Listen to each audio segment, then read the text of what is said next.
Hello and welcome to another episode of What's Inside. Today we are looking at Faction 5, The Game of Knowledge. This is a bookshelf game put out by Avalon Hill as part of their Leisure Time Games series, designed for party games and various different types of board games that are compact and will fit in a shelf. Now this is about the same size as your average second edition Dungeons & Dragons box set, so it's not that big.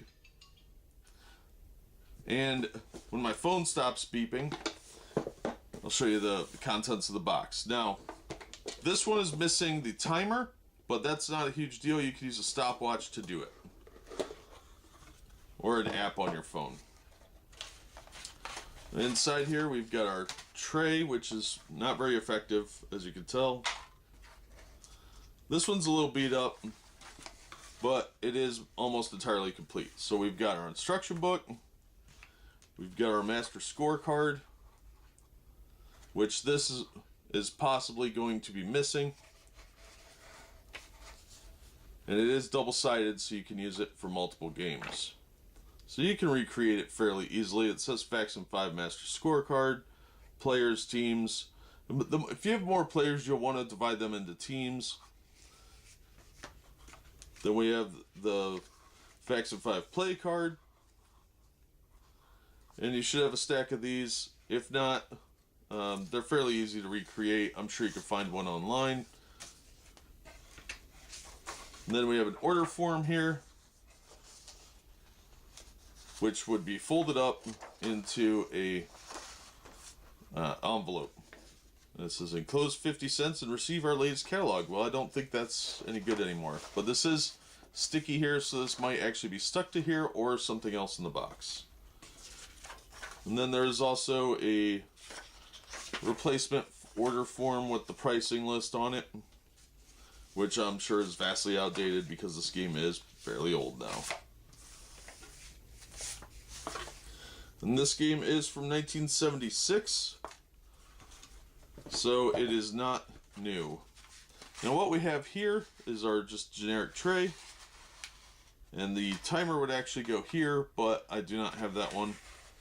I believe it is a 5-minute timer, so it's fairly sizable one because each round you draw 5 cards and then play it out.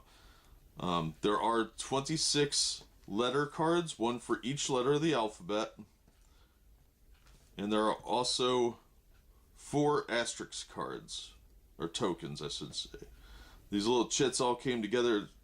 They're very, very poorly constructed because it's not very thick cardboard. Let me zoom in and get a closer look at them. Alright, so you can see that they are just letters of the alphabet. And they have the little asterisks. So there's nothing too fancy about them.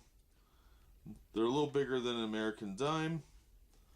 So they're not exceedingly large chits. They're just thin cardboard, or cardstock rather. It's not even really cardboard.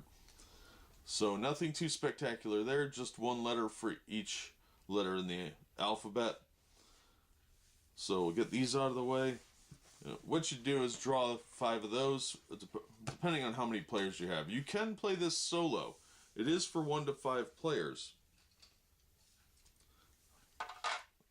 Now, there are 52 cards of topics and 4 wild cards. So it's like a standard size playing deck. You'd shuffle them up. And each one is slightly different. So I'm going to go through these kind of slowly without much comment because it's fairly complicated. So we have class card, stage screen personalities, categories, and then a bunch of words here. 4 different ones. Let me see if I can get a better shot of that. I apologize, I don't know how well this is going to show up when I upload it, but it looks good on the little tiny screen that I'm using as a view screen. So I apologize if these are not very legible on the upload. Then we have, okay, so that was class stage screen personalities. This one is class spelling of foreign words.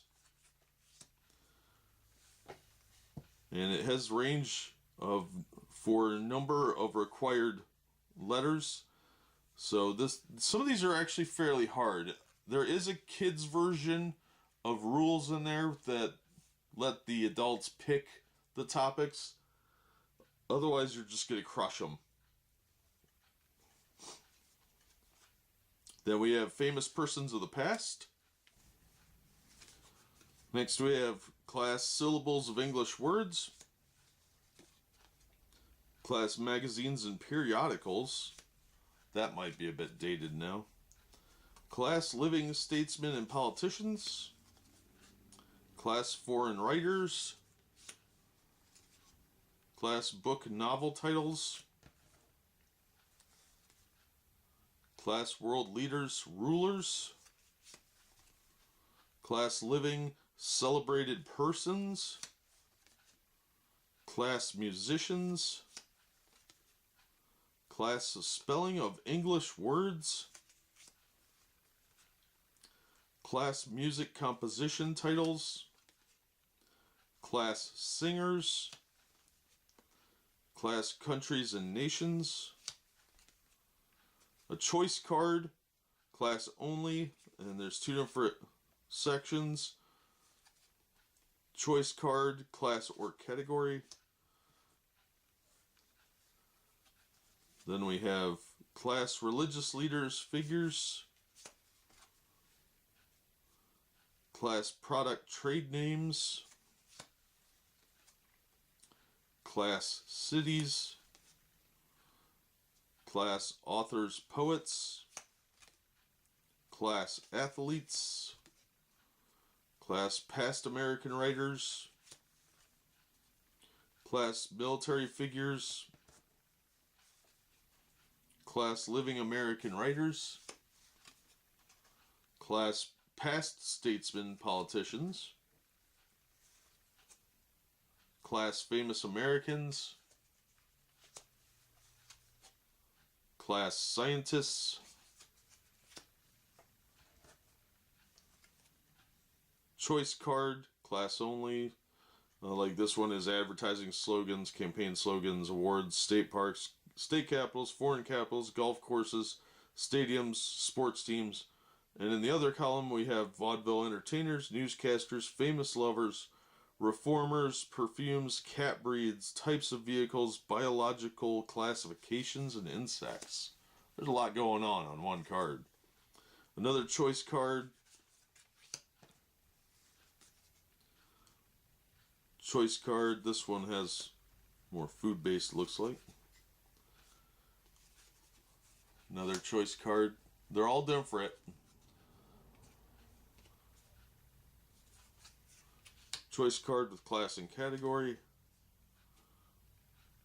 Choice card class only. Choice card with class and category. Choice card with class and category. Choice card with class and category. Choice card with class and category. Choice card, class, and category. This one's fairly easy. There's only two classes. You have colleges and universities and societies or organizations, and there's a list of each in the category. Choice card, class, category. Another choice, class, category. Another choice card. This one also only has two. Choice card, class, category. Another one with two. Businessmen, companies, or corporations, and then the categories. Choice card, music composers and fictional characters and categories. Choice card, class, category. Another one. Still another one. Another choice card. This is class only. Choice card, class, category. Choice card, class, category. choice card, class or class only.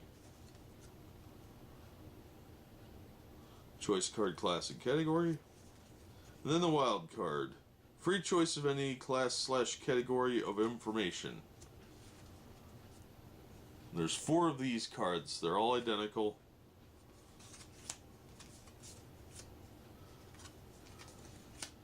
And that is the deck. Sorry I went kind of fast on those. It's kind of boring just to put a card in front, and I have a habit of just going.